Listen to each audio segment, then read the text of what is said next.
As a follow-up to last year's 911, this year Porsche is reintroducing an all-new Boxster entry-level sports car. They say it's lighter, more powerful, and more fuel efficient. And I'm here in the south of France to find out. As the new Boxster is based on the new, larger 911, it too has grown. The Roadster is wider, with a longer wheelbase, but with overall shorter overhangs, which pushes the wheels to the corners of the car. Inside, the car has also benefited from Big Brother as well. The quality of the materials are first rate, and it now shares its seats with the 911. Both new 6s, the base 2.7 and optional 3.4, are slightly more powerful than the replacements, but combined with an overall weight loss, the car sits less gas now as well. Despite all this talk of quality and refinement, the new Boxster's driving characteristics remain fundamentally the same. Now, Porsche may be using words like grown up and mature with this new Boxster, but all the fundamentals of the last car are still in place. That means most of the weight is between the front and the rear axles. The benefits? This car is still really nimble, really precise in the corners, and allows you to do things in a quick and efficient way that a 911 won't let you do.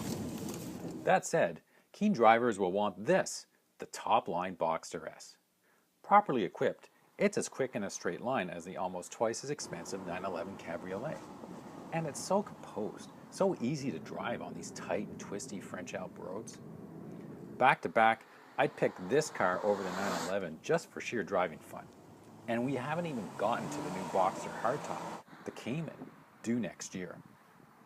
So if the new Boxster is Porsche's best sports car, why do people keep buying 911s? You know, with the 911, you do have, I know for me, I've got a couple small boys that I like to travel with, my children like to travel with, has that rear seat that's quite small in the 911.